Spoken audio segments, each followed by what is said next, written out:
Welcome to Face to Face. This is a show about change and about what's next. It's a show that wants to ask questions, peel back the layers of our average everyday experience, and go beyond scratching the surface. We interview amazing people with incredible ideas and stories who have done wild, weird, and wonderful things. Remember that imagination shared create collaboration, and collaboration creates community, and community inspires social change. I'm David Peck, and this is Face to Face.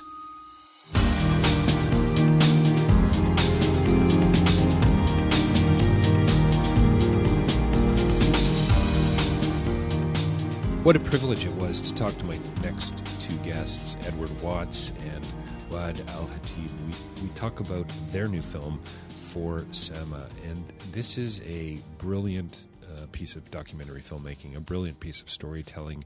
It's journalism, it's narrative, it's human, and it's raw, and it's real. It's some of the most honest and authentic filmmaking I think I've ever seen. And it's a must see. It's a documentary that people will be writing essays about and people will be going back to for quite some time, it seems to me. It won the Grand Jury Best Doc Feature and also Best Audience Feature at South by Southwest this year. It's going to be premiering as well here in Canada at Hot Docs coming up very soon.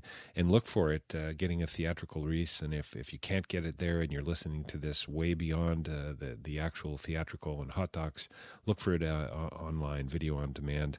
This really is about something that's so explosive and so simple, this raw, this human, this real experience. It's about the strength of the human spirit. It's about courage, and it's about making choices and responsibility. It's about just how to be a better human, and giving us a lens, a way to step into somebody else's story in a way that I think you've never seen before. It's about justice and about building towards a better future, and about being an activist and rolling up our sleeves and getting involved in some way, shape, or form. And I think you're going to be convicted and engaged in the conversation, but more importantly in the film. So definitely check that out. Coming right up, Waad al-Kateab and Edward Watts talking about their new film, For Sama. Don't forget davidpecklive.com for more information about my speaking and writing, and you can get a hold of me there. And face-to-face-live.ca. Don't forget, we've over 400 interviews with filmmakers and writers and philosophers and comedians and magicians talking about, social change in one way or another, and conversations about things that matter, where film ideas and social change meet face to face. You can support us on Patreon. You can also leave a quote or a review for us on iTunes. I would certainly appreciate it. Appreciate that. Share it with your friends. Sign up for our newsletter. If you want to advertise on Face to Face, you absolutely can do that as well. Reach out to us. We'll make sure that happens and get back to you. And also rabble.ca for more interviews and blogs and posts about things that matter. Coming right up, Waad al-Kateab and Edward Watts talking about their new film, For Sama. Well, welcome to Face to Face. We're joined by two very special guests here with us today on Face to Face Live. We have Waad al-Kateab with us and Edward Watts, the directors of the new film For Sama, going to be here at Hot Docs in Toronto in the next few days. Thank you to you both for joining me here on Face to Face. Thank you for having us, David. Thank you, David. Thanks. So before we step into talking about the film and some of the history behind it and some of the challenges you guys both must have faced, first I want to say congratulations and thank you for such a brilliant, engaging and challenging film that allowed. I mean, I honestly, Waad, Edward, I felt privileged to be a part of this story, and I think this one's going to resonate with me for a long, long time. So congratulations and thank you to you both. Thank you. Yeah, we really appreciate that. I mean, to have such kind words from you, it means a lot. Yeah, and that's exactly what we wanted from the film, more than any awards or any participation. It's about the people, the human reaction. How could they really understand the point of the film and the message that we want to reach out. So speaking of awards, can one of you tell us a little bit about the most recent one, South by Southwest? Yeah, I mean, it's a great honor, but our world premiere was at South by Southwest in March. And we were privileged enough to win the grand jury prize for Best Documentary Feature. And then we also won the Audience Award for Best Documentary Feature, which was incredible. But I mean, as Waad says, like, the award was amazing. We were so grateful. But what was more special in a way was just to see how the audience responded. We had a South by Southwest crowd. I'm sure, like, the hot docs crowd was a wonderful, welcoming audience. We got a standing ovation, which was like unheard of. We were both like crying at one point, and because to see that response from people. And I was very worried about how the people will react, because I know that the film is very tough film, is very sensitive, and it has a lot of maybe bad things to watch. So I was very expecting that some people will leave the film before it will finish, and I was very tough, surprised how people were amazing with the reaction. And that's actually what was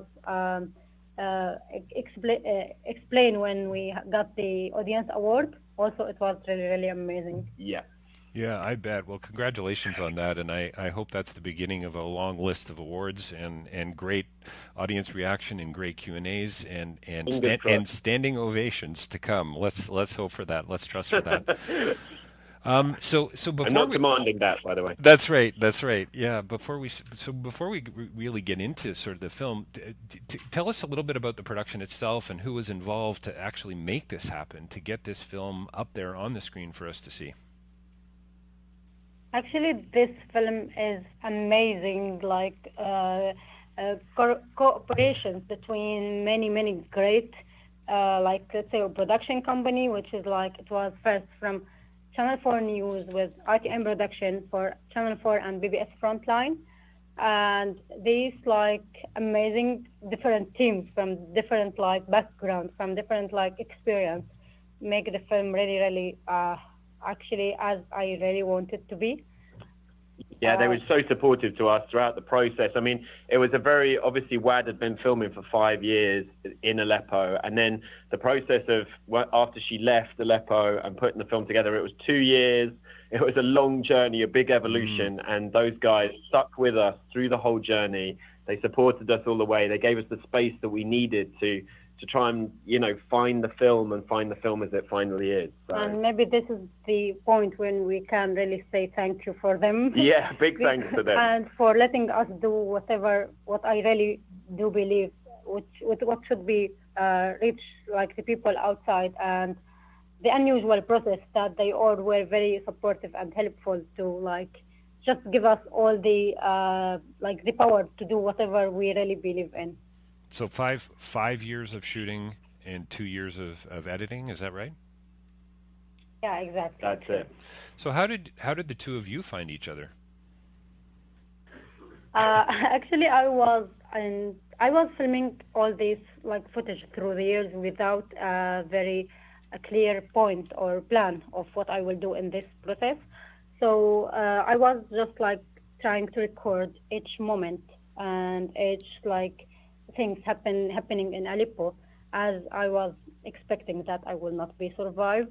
And when in 2016, I was working for Channel 4 News in Aleppo, and they broadcast really great news reports inside Aleppo. It's called in one series called Inside Aleppo.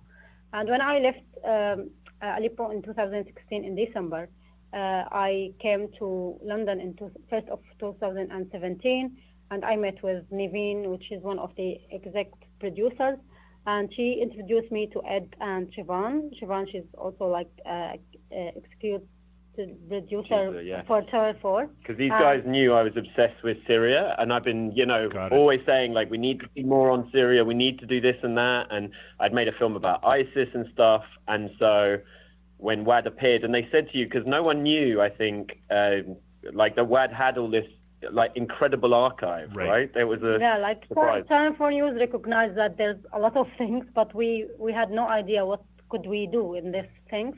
And then when we met all four of together, we felt that we discussed some ideas, and then we said no, should be a process to actually have the decision what we should do in this. And then we like start this process of watching everything, and then like start like thinking what the line that we are should working on, and what the ideas, what anything could be. Yeah.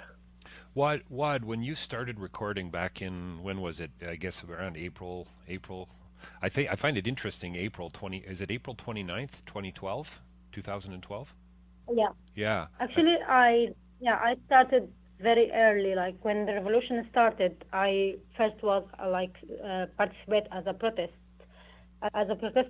with the demonstrations in Aleppo University, and I like with many like as many activists there. I was starting recording everything like as demonstrations, protests, stands, anything could just like give the feeling that there is a revolution was happening in Syria, as a like response for the regime who was like saying that there's nothing happening in Syria. They denied everything was happening. Right. So the only like thing I could do just like to document these things. Was there a desire, would you say, were you driven by this sense of not just activism and journalism, but this was about somehow telling the real story? I mean, certainly after watching for Sama, that is a conclusion I think I could easily make. But when you started recording, were you aware of sort of where this story might head? Did you realize the implications of what it was you were doing at the time?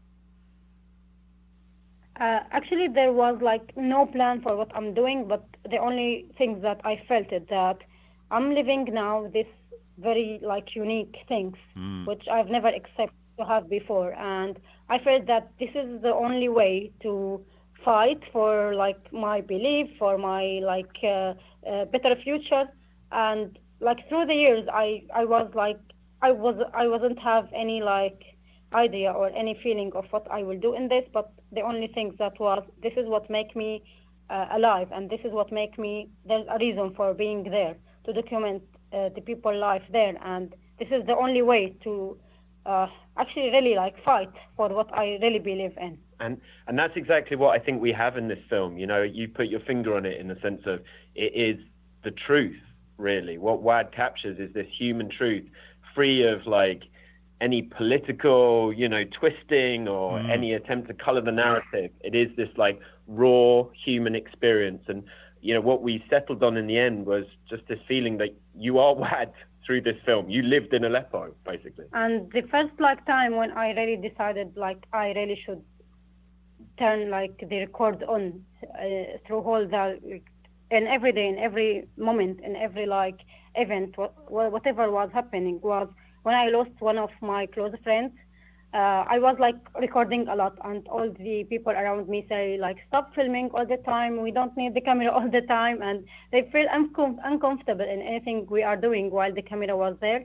And then when we lost this friend, we really like find out that no, we should have like record everything from the beginning, and that's why I still like just the record on all the time until like the very end. Yeah, and I'm so glad that you did for so many reasons. And I honestly think history will look back at this film as being a bit of a watershed moment for a lot of different reasons. Waad, you shot. I hope so. I believe it. I truly believe it. So you have a great shot near the beginning of the film of, I'm going to guess they're students. I think you're at the university, and they're spray painting some I guess statements about freedom on the walls, and I think they used the line or something to the effect of, we're overthrowing the government on the walls. And is that the sense that you had when you were filming? This was an act of resistance. You were pushing back. You were rebelling by capturing these images, knowing that maybe, just maybe, I'm going to be able to tell this story one day. Yeah, actually, I felt in the beginning of the revolution to do the news like reported in these things, and at that time, like, you shouldn't speak when you are filming anything. You shouldn't be like filming and participating in the same time in the protest, because if you publish anything and you were like part of the local like channels, which they are controlling, like, it's not control, but it's kind of controlling how this material should be out for the other like people around the world. So one of my like cousins told me, if you want to film and you want to publish this videos, you shouldn't be part of the protest, but you should be around. You shouldn't be like speak while you are filming. And I felt it's very hard for me because like the exciting of being in middle of revolution, I couldn't like really didn't do this. So I know that at that time I failed in the most important things to do as like deliver the news out of the country, but I felt that one day this will be very important. So as you can see in that moment or many other moments around, I was just like documenting everything, whatever it was, as like this is my life, our life, the life that we would like to have as Syrians.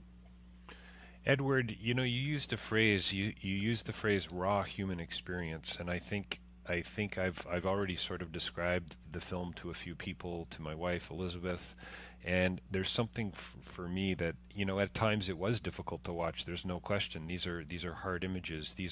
But they're real images, and this is going on around us each and every day in a variety of different ways. And so I said to my wife this morning, I said this might be one of the most human films I've ever seen.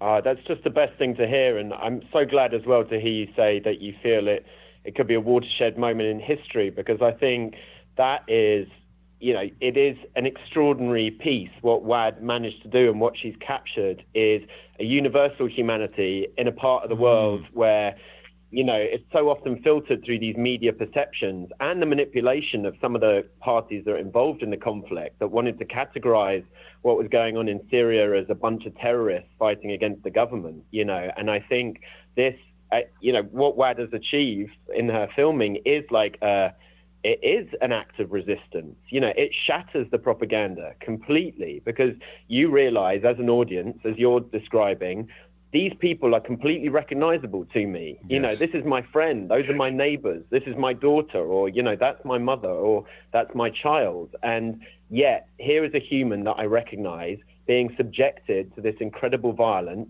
Why? Because they were fighting for core principles that we all share of human dignity and human freedom. And so it's explosive because it's so simple and so human. And for me too, it's very hard to me to judge what I did exactly, because I lived this and I went through this experience, and I love these people. I lived with them. We shared a lot of amazing moments, even if it was very hard or very beauty. But this is all was my life, and it was really hard for me to judge, is that okay or good or not good.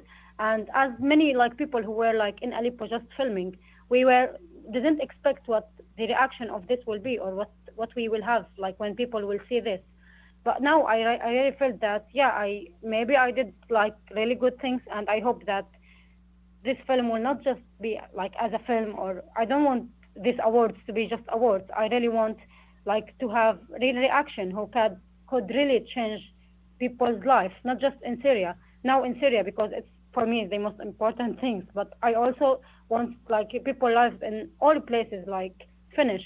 I don't want to be very dramatical to say these things, but I really want not just the war to stop. I want everyone to have the justice that we really want. We want a free Syria without al-Assad regime, without these allies with Russians or Iranian, not just in Syria, but I'm giving just an example for a very bad fascist government and criminals around the world, to let these people have their lives as they want without any control.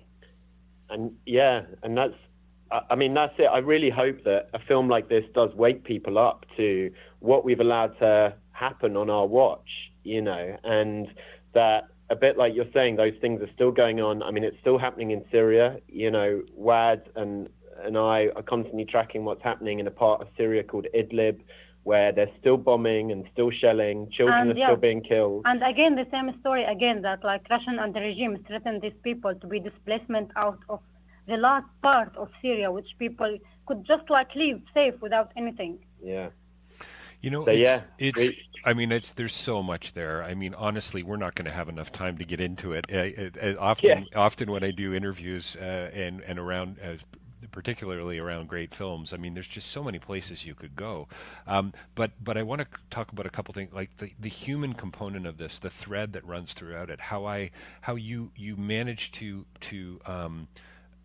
you got me to empathize with everyone in the film, and I mean everyone. I mean, I was you, Waad, at certain points. I was Hamza at certain points. I was some of the people on the street. I mean, it's really quite remarkable what you've done with the editing and with clearly little attempt at comedy here. Clearly no CGI.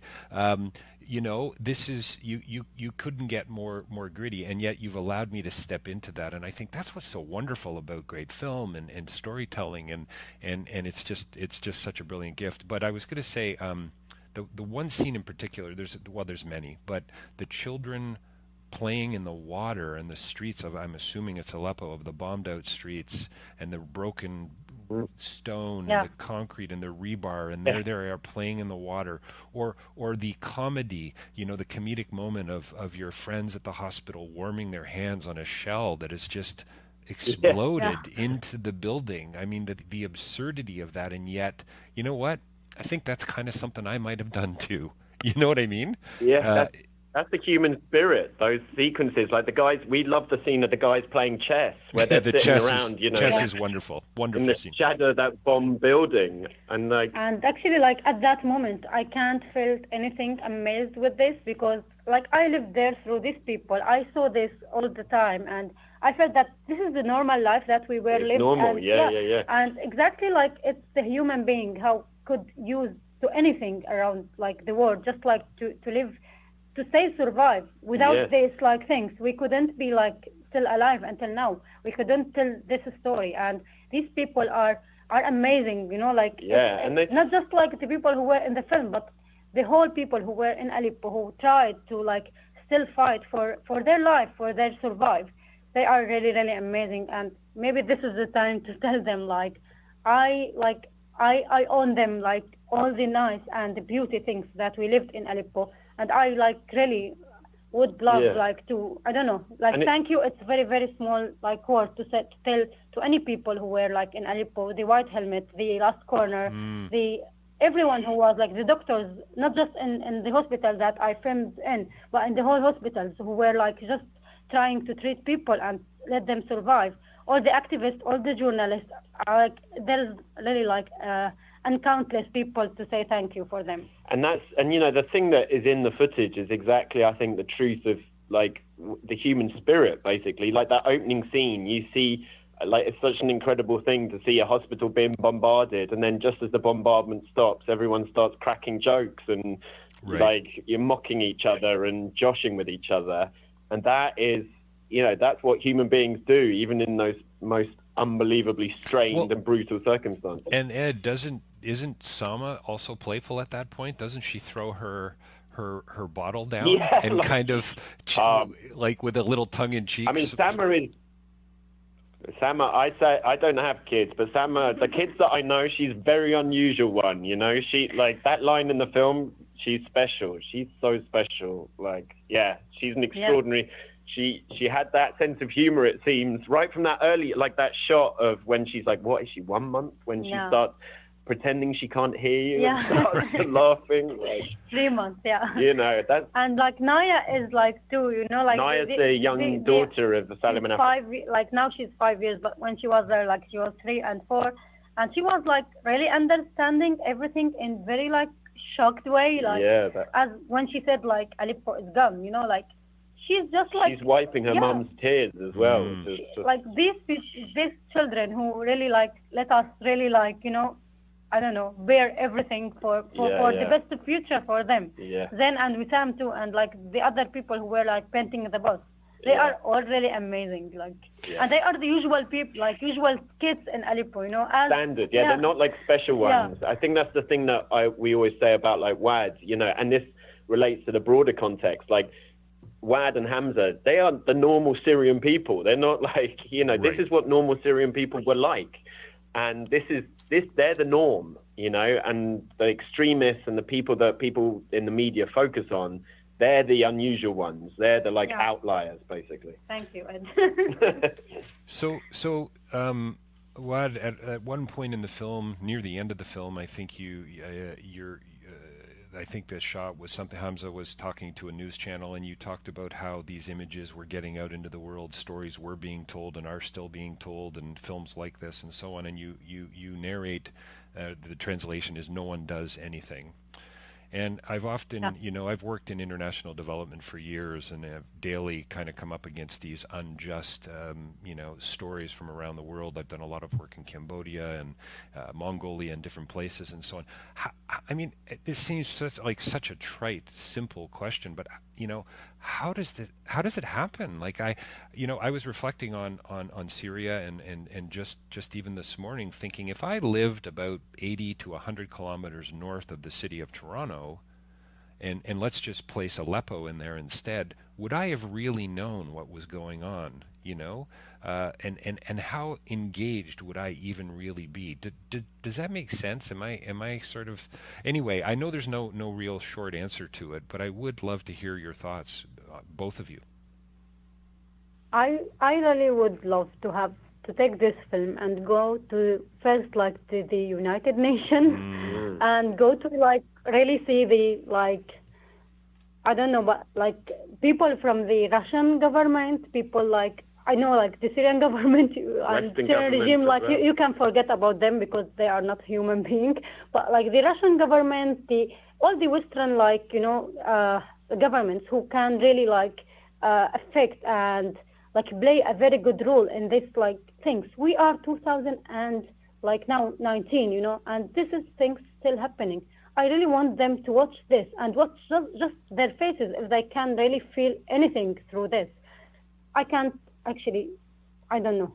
I mean, there's no words actually. I think I think what we feel we're coming to it from the Western point of view, and what you learn from looking at the film and Waad's story is just the fact that we sort of think you can't just sit by anymore in this world, but we think that we can, or we're reluctant to kind of, make sacrifices. This is my personal view. We're, as cultures, as governments in the West, we're reluctant to make sacrifices to diminish our own situation in order to help people who live thousands of miles away. But I think, all of us, we all have something at stake in the conflict in Syria, and it's partly an understanding thing. People just don't get that. And so they think, why should I make a sacrifice? Why should I take a risk to help these people?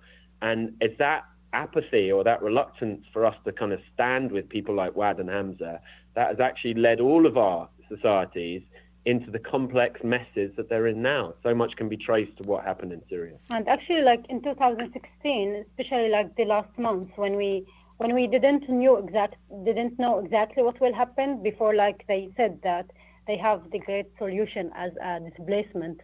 But in that month, we were watching all the people around the world who were having demonstrations just to save Aleppo, save these people, and that's actually what makes us really feel that there is hope in this world, and these people around the world really care about the other people, the other human being in another place. And I really with many people who thought in Aleppo, we own these people our lives. We own them because without their protest, without their actions, we will never be alive and going out.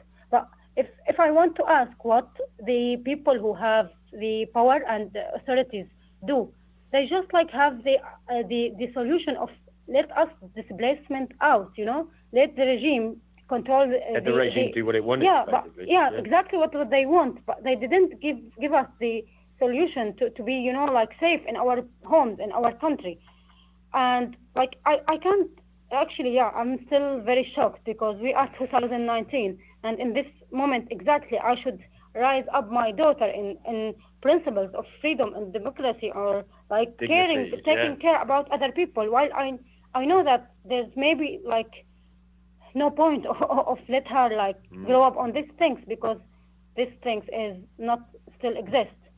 So I'm very, I don't want to be very desperate about these things, but we should really find out how we could really think of better future for our like kids at least.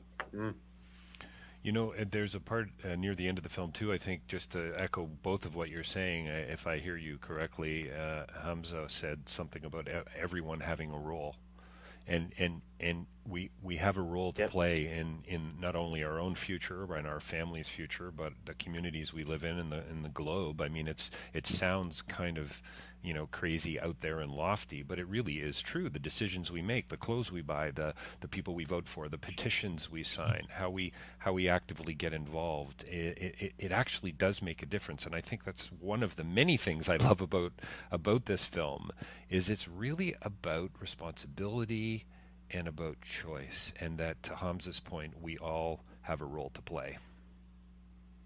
Yeah, and I mean, you guys made the toughest choice imaginable, which was to risk not only your, like, you know, these guys took the courageous decision, and I think more of us around the world need to start taking the courageous decision in all the different aspects of, you know, life that we all face, and whatever particular challenges or conflicts are relevant to us, you know, whether it be in Toronto or Aleppo, you know, everyone is like facing significant decisions which can, you know, without sounding over dramatic, the fate of the human race kind of depends on people taking the courageous decisions. And, you know, Waad and Hamza are a great inspiration to us all in that.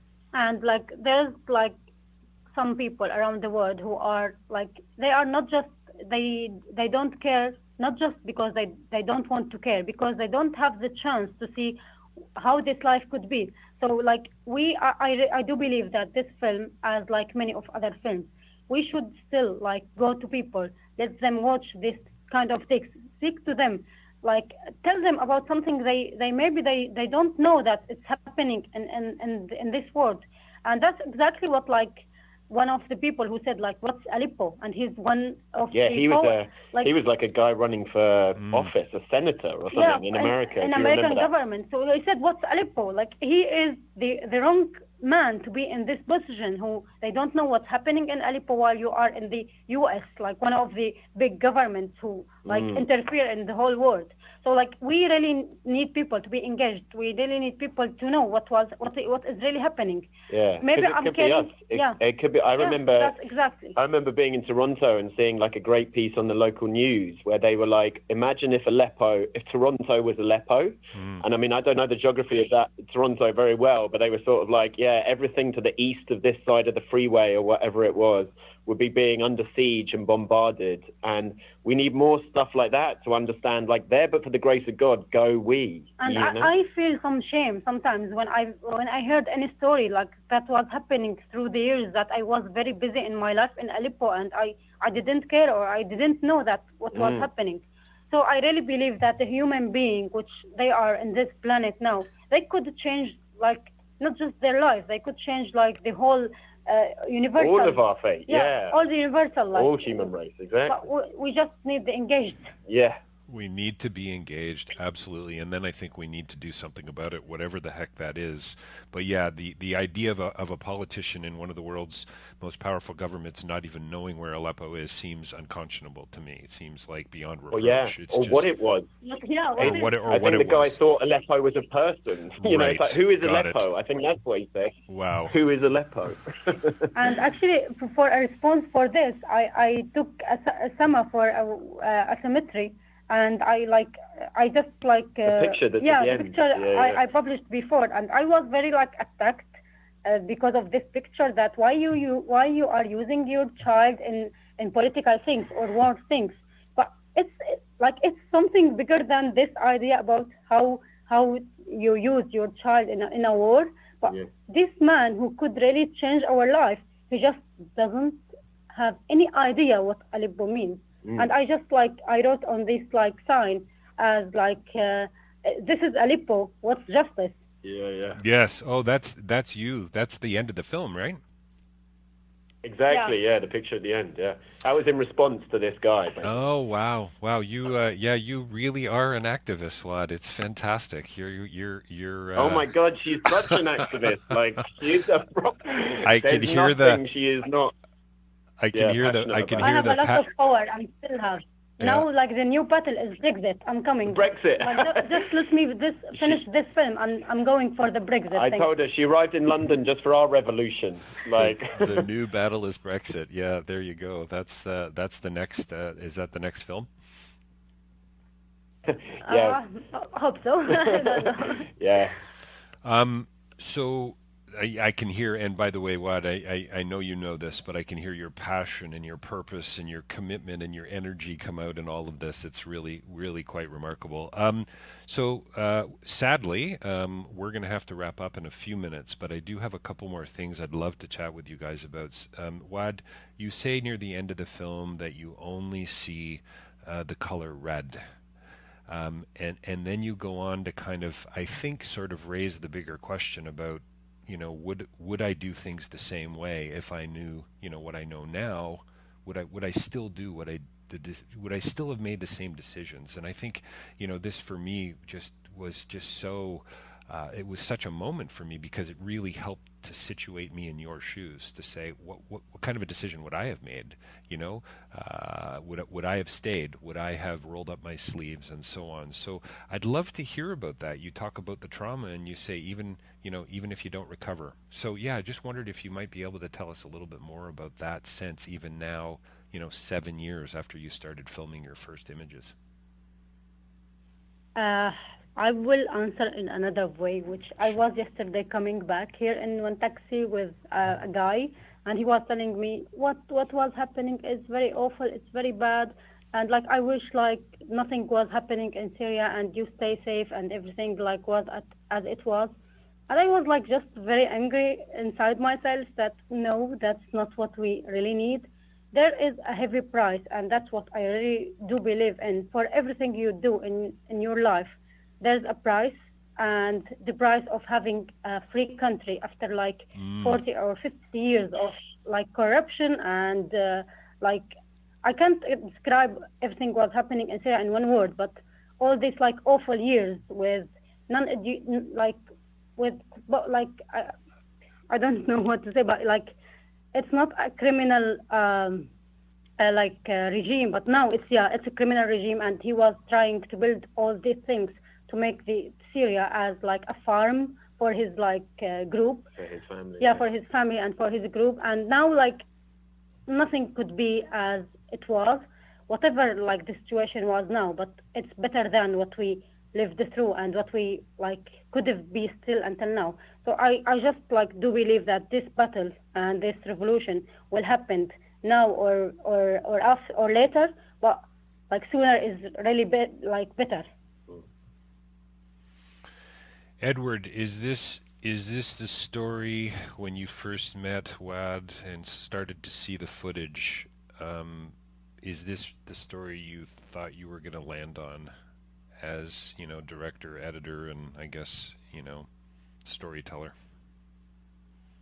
I think it's an interesting one. The exact form of the story, the exact construction of how it unfolds was, it took us a long period of evolution of, Waad and I just like coming together, I guess, and understanding each other and understanding each other's perspective and going on a journey into her material. I mean, I knew like from the beginning that we had this incredible human vision of, not only what the truth about Syria was, but also the truth about the female a female perspective on conflict and the perspective of children and families, something that was quite universal. So that was very clear to me from the beginning. But, how to actually tell it in a way that engaged an audience, kept them gripped, kept the emotions moving through the different palette of emotions as well, the light, the dark, what we've talked about, the way that humor follows hard on from horror. Sure. That was